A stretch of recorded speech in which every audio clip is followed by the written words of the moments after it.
여러분 안녕하십니까? 경제인사이트 정철진입니다. 한 주간의 경제 이슈를 몰아보는 주간 경제인사이트 9월 다섯째 주의 경제 키워드 지금 만나보시죠.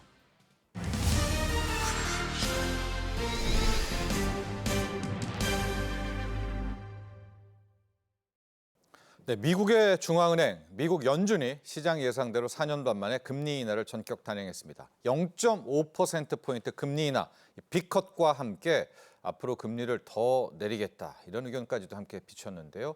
이렇게 되니까 우리 한국은행의 10월 통화정책 방향에 대한 전망도 중요해지고 있습니다. 자, 권혁중 경제평론가와 함께 계속해서 이 두 번째 이슈 다뤄보도록 하겠습니다. 빅컷이었습니다. 그 직전까지만 해도 0.25냐, 0.5%포인트냐 참 여러 의견들이 분분했었는데 네네. 자, 왜 0.25가 아닌 0.5%포인트 빅컷을 단행했을까요? 여기가 좀 초점이겠죠? 그건 전 사실 평론가님이 더 잘하실 것 같은 생각이 왜냐하면 평론가 또 그 전에 빅컷이라고 좀 말씀하셨잖아요. 네. 그래서 그런 부분이 있었는데 사실 시장에서도 그 정도로 0.25냐, 0.5%냐, 포인트냐 이거에 대해서 굉장히 갈팡질팡했었단 말이에요. 예. 그런데 결국에는 빅컷을 단행을 했습니다. 그런 이유, 그런 배경을 좀 살펴본다 그러면 역시나 뭐 인플레이션이 둔화됐던 부분은 뭐 이미 다 아실 예. 거고요. 하나가 이제는 노동시장이라고 이제 보시면 되겠습니다. 사실 노동시장이 경색이 되면서 이 부분에 있어서 선제적으로 사실 금리 인하를 하면서 선제적으로 반응을 하겠다라는 것이 연준 위원들의 아마 목소리였지 않을까라고 시장에서 이제 평가를 하고 있습니다. 실제 8월에 비농업 부분 신규 고용이 전월보다 14만 2천 명 늘어났거든요. 예상치 16만 명이었는데 오히려 이제 고용이 좀 줄었던 부분이 있습니다. 그러다 보니까 사실상 이제 예상보다 고용이 늘지 않다 보니 이런 부분에 대해서도 이제는 차트로 확인을 한 거고, 그러면 실업률도 사실상 이제 증가되고 있거든요. 그렇게 된다 그러면 노동시장이 경색이 올 거고 이거를 선제적으로 방어하기 위해서 금리를 선제적으로 크게 내렸다고 보시면 됩니다. 실업률 이제 차트 나오고 있는데요. 이제 8월에 4.2% 나왔습니다. 네. 근데 이제는 이 실업률 자체가 계속적으로 이제는 계속 우상향할 것으로 지금 연준위원들은 보고 있거든요. 그래서 이제는 뭐 금리 인하에 대한 부분들을 계속적으로 이제 당론을 했고, 그래서 선제적인 어떤 통화 정책으로 이제는 시장에서는 평가를 하고 있습니다. 그래서 금리의 격차 나오고 있죠. 이제는 1.5%포인트 정도 벌어져 있습니다. 미국은 상단이 5%가 되고 우리나라는 3.5%고 그러다 보니까 지금 다음 달에 있을 이제 금통위에서 과연 어떻게 금리 결정을 할지 이 부분이 이제는 뭐 시장의 가장 큰 초점이라고 보시면 되겠고요. 그래서 이런 부분을 봤을 때 이제는 평가는 그래요. 이게 매파적 빅컷이다 이런 얘기를 많이 합니다. 네. 빅컷은 빅컷인데 사실상 이렇게 속 시원하게 뭔가 이제 풀이된 건 없다. 그래서 약간 매파적 성격이 좀 느껴진다라는 평가도 있거든요. 어쨌든 간에 현실은 지금 빅컷을 단행했고 이러한 여파가 지금 우리 시장이라든지 미국 시장에 영향을 미치고 있다고 말씀을 드립니다. 결국 이 고용시장, 경기 때문에 이제 네. 빅컷 0.5%포인트 인하에 나섰다 이렇게 정리할 수가 있을 것 같은데 시장이 경기 침체가 된 거야? 이렇게 미국이 안 좋아? 이거를 네. 좀 아니다라고 노력을 많이 한 것 같아요. 경기 침체 아니다라는 네. 것은. 그러면서도 또 빅컷도 하고. 근데 지금 네. 고용시장을 어떻게 바라봐야 됩니까? 왜냐면 미국 실업률 4.3, 4.4, 4.2. 네. 나쁜 건지 좋은 건지 좀 여러 가지 해석도 있는 것 같아요. 네. 그래서 사실 저는 0.25%포인트 정도 예상을 했었거든요. 네. 근데 시간이 갈수록 점점 더 이제 빅컷에 대한 시그널이 계속 시장에 나왔었습니다. 예. 근데 어쨌든 간에 빅컷을 단행한다 그러면 사실상 가장 걱정스러운 부분은 이제 침체에 대해서 이제 우려하고 있는 것이 아니냐라는 시그널이 나올 수밖에 그렇죠. 없는데 예. 근데 어쨌든 간에 연준 파월 의장의 목소리에는 그건 아니다라고 네. 이제 얘기를 했거든요. 네. 이제 실업률이 이제는 가장 큰 핵심이었는데 실업률이 작년 말 봤을 때 3.7%였습니다. 그런데 이제 8월에 와서 4.2% 아까 차트 나왔었죠. 상승을 했었거든요. 예. 그러니까 실업률이 계속적으로 오르고 있는 거예요. 4.3%가 높은 수치는 아닙니다. 사실 실업률이. 그런데 계속 오르고 있다라는 게 사실 이제는 좀 예. 연준 위원들 입장에서는 이제는 볼 수밖에 없는 이 지표를 볼 수밖에 없는 부분이고요.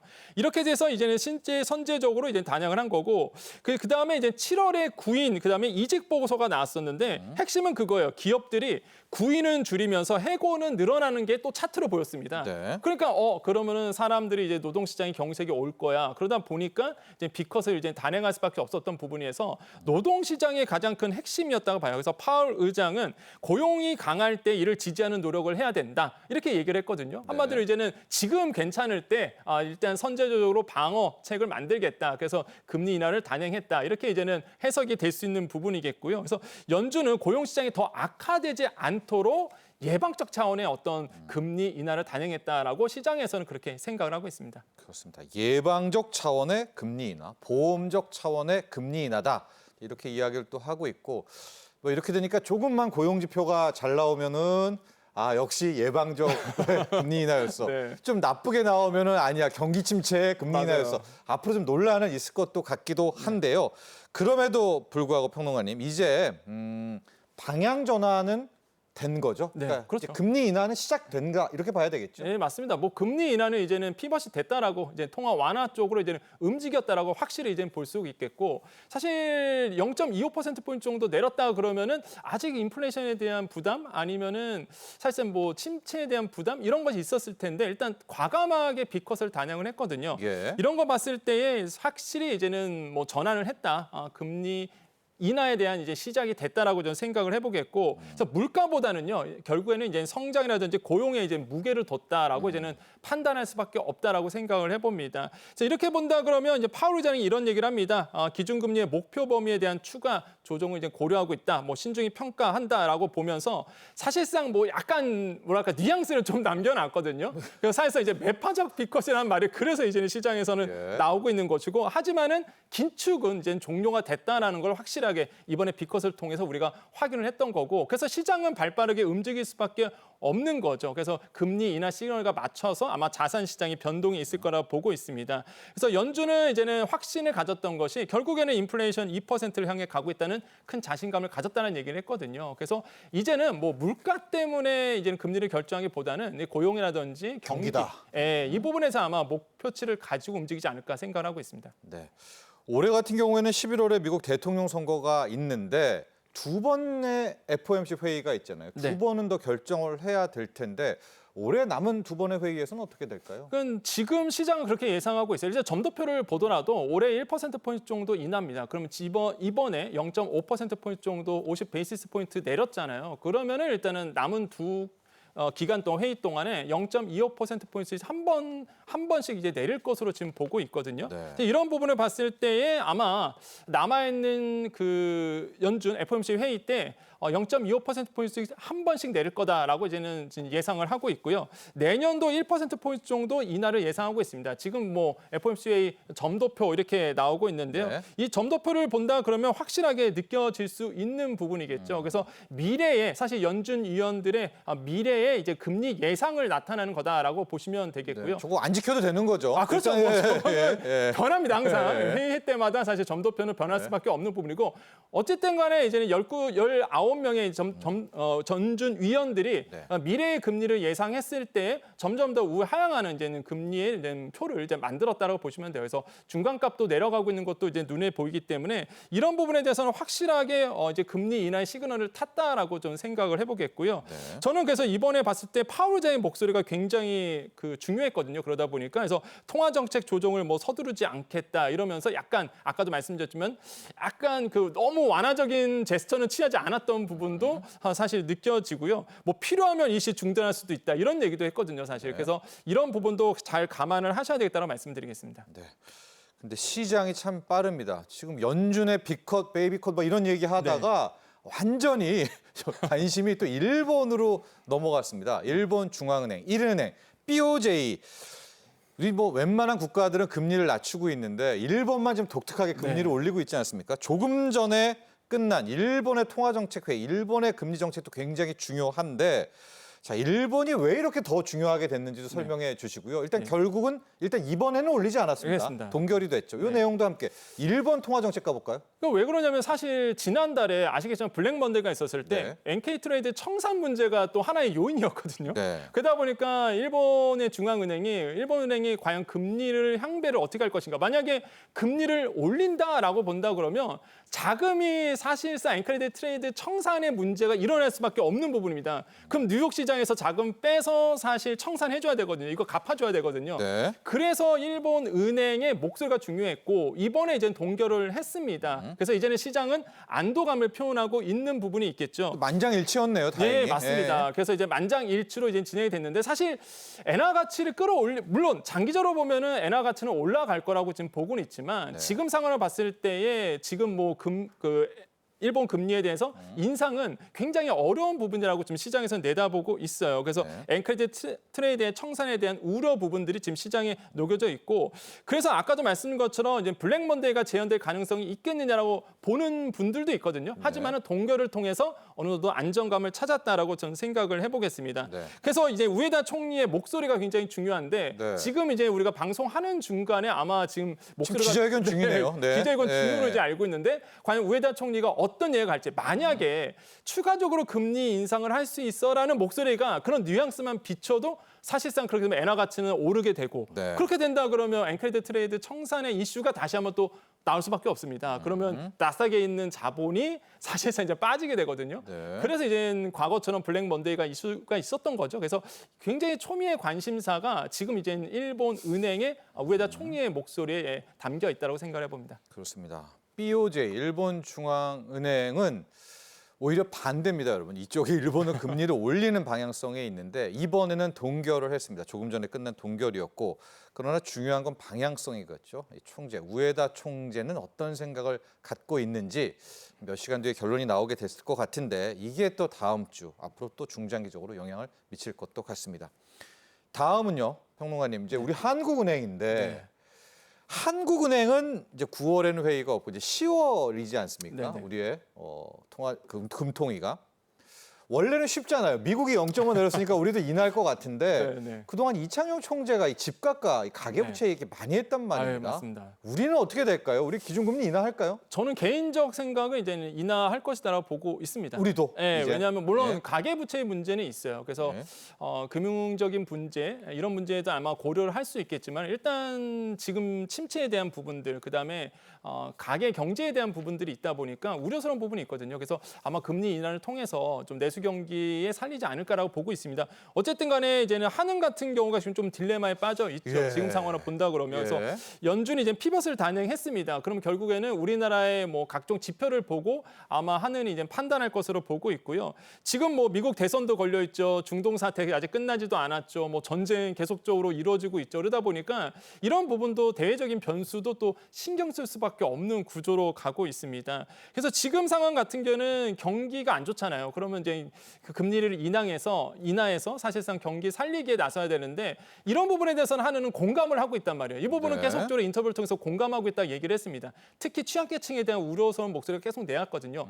그런데 사실상 금리 인하를 못하는 이유는 역시 지금까지 못했던 건 네, 주택 시장 때문에 그렇거든요. 네. 사실 부채에 대한 가계부채 문제도 있죠. 부동산 만약에 금리 내리면 부동산 가격이 다시 한번 또 영끌적도 들어오고. 네, 맞습니다. 네. 지금 주택 가격 동향 나오고 있죠. 전국이 예. 이제는 0.24% 이제 오르고 있고요. 이게 서울 같은 경우에도 서울만 오릅니다. 네, 56개월 만에 또 최고치입니다. 또 아파트만 쪼개본다 그러면 1.27% 이게 오르고 있거든요. 그러니까 사실상 보면은 주간 가격으로 봐도 지금 월간 가격으로 봐도 계속적으로 지금 오르고 있는 추세다 보니까 여기에 금리 인하까지 단행한다. 그러면 사실상 뭐 많은 분들이 대출 받아서 또 사시는 분들이 있거든요.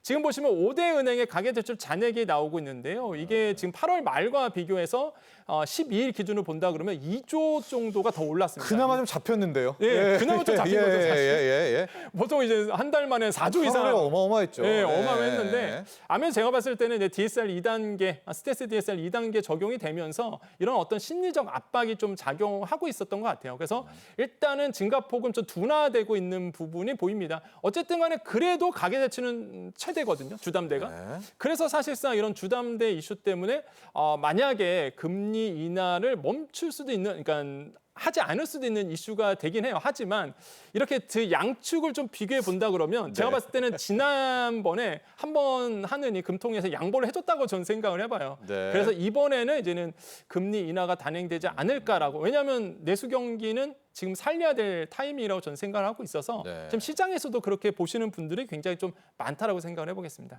주식시장으로 잠깐 가보도록 하겠습니다. 이게 주식시장이 지금 뭐 비껏 한 날에는 오히려 하락을 했고요. 반면에 오늘 간밤이었었죠. 네. 조금 고용지표, 실업수당 청구도 좋게 나오니까 또 오르기도 하고. 네.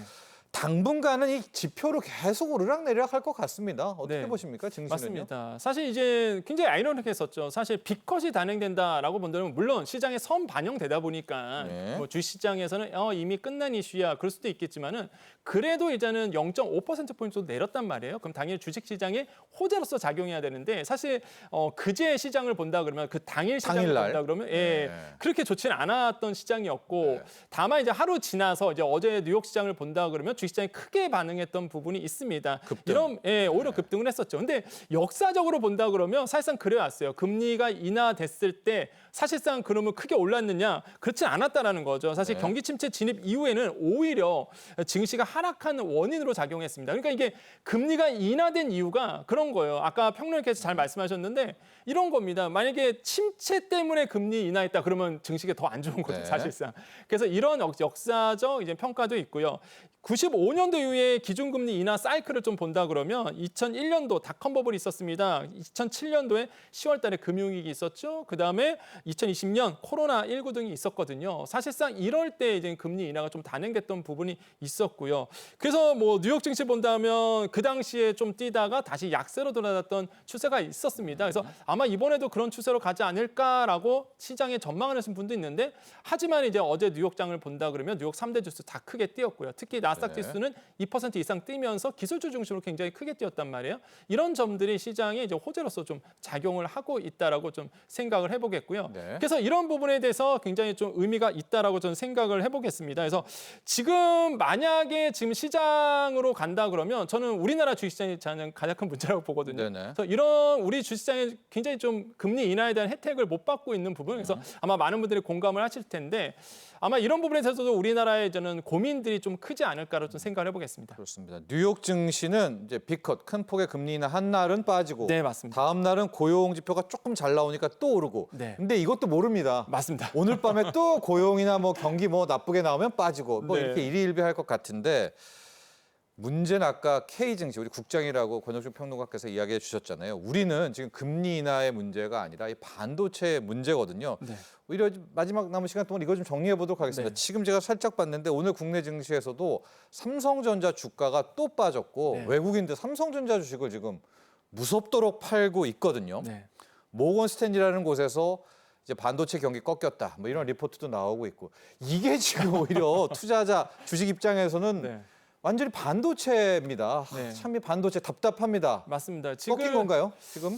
근데 이제 시장의 반응은 반반입니다. 사실상 네. 뭐 디램이라든지 레거시 반도체에 대한 가격이 사실 떨어지고 있는 부분이다 보니까 그건 맞다. 예, 네. 그건 맞다라고 보고 있지만 하지만 HBM이 끝나겠느냐 이제 시작인데 그래서 이런 부분에 대해서 이제 찬반 양념 좀 있는 것 같고요. 확실히 우리나라의 이제 시장에 크게 영향을 미쳤던 것은 모건 스탠리의 이제 반도체 산업 보고서가 맞아요. 사실상 SK 하이닉스를 강타를 했죠. 그래서 예. 이제는 주가가 어제로 본다 그러면 크게 빠졌다가 오늘은 이제는 다시 한번 소폭 만회했던 부분이 보입니다. 그래서 하지만은 이런 어떤 여파가 계속 미치고 있고 그렇죠. 사실 지금 시장에서 보고 있는 거는요. 뭐 반도체 업황이라든지 다양한 섹터가 있겠지만은 사실상 이제 금투스에 대한 부분이거든요. 사실 정부나 오히려? 예. 뭐 여당이나 금투스에 대한 폐지 부분을 얘기하고 있는데 사실 이게 국회에서 통과가 안 되다 보니까 국장에 대한 계속적인 어떤 그러니까 국장에 대한 안 좋은 약세장으로 가는 이유가 바로 금투스 때문이라는 얘기가 계속 나오고 있어요. 그래서 네. 이런 부분에 대해서 과감하게 이제 야당 측에서도 양보를 해주지 않을까라는 목소리가 많아지고 있습니다. 네. 어쨌든 간에 지금 반도체주 같은 경우에는 뭐 6만 전자라고 보통 얘기를 하죠. 지금 삼성전자 오늘도 빠졌어요. 네, 오늘도 네. 빠지고요. 네. 사실상 이런 부분에 봤을 때 굉장히 좀 안타깝다고 좀 생각을 해보겠고 네. 10만 닉스 이런 늪에 지금 빠져 있는 상태거든요. 그래서 결국에는 이제는 고대역폭 메모리에 대한 업황에 대한 부분에 대해서 과연 어떻게 움직일지 이런 부분이 이제는 가장 큰 이슈고요. 결국에 이런 본다 그러면은 이제 반도체를 대체할 차기 주가 뭐겠느냐 이런 부분에 대해서 이제는 뭐 순환매 장세가 오겠지만은 결국에는 이제 반도체를 대체할 수 있는 섹터가 나올 수밖에 없다라고 예상을 하고 있습니다. 그래서 네. 결국에는 지금 정부가 하고 있는 밸류업 프로그램에 또한 기대를 또 걸고 있습니다. 그렇죠. 주식시장은 그래서 밸류업 지수가 이제 조만간 발표가 될 텐데 저는 적절한 타이밍에 좀 정부가 이제 밸류업 지수 발표하는 부분도 굉장히 좀 호재라고 보거든요. 예. 여기 지수에 포함된 종목들은 제가 봤을 땐 뭐 패시브 자금이 들어오다 보니까 저는 굉장히 우호적인 시장이 바뀔 수가 있다고 저는 생각을 해봅니다. 그래서 정책적으로 뒷받침하고 있으나 하지만 이제는 대외적인 경기라든지 외국인 투자자들에 대한 매도세가 너무 강하다 보니까 이런 부분에서는 약세를 좀 기록하고 있다 해서 굉장히 혼조세를 기록하고 있다라고 저는 생각을 해보겠습니다. 그렇습니다. 반도체 산업 부디 모원 스탠리가 틀리기를 우리가 한번 기대해 봐야 되겠죠? 네, 다시 한번 네. 말씀드리지만은 지금의 시장에 가장 큰 약세로 작용하는 거는 네. 금투세라는 거 다시 한번 강조드리고 싶다. 그걸로 살릴 수 있다. 네, 그래서 금투세에 대한 완화 부분, 폐지 부분이 네. 분명히 좀 이루어져야 된다고 생각을 해보겠습니다. 자, 오늘 여기까지 하도록 하겠습니다. 도움 말씀 주신 권혁중 경제평론가 여기서 보내드리겠습니다. 오늘 감사합니다. 네, 감사합니다. 지금까지 9월 다섯째 주 주간 경제 인사이트였습니다. 오늘도 함께해 주신 시청자 여러분 감사합니다.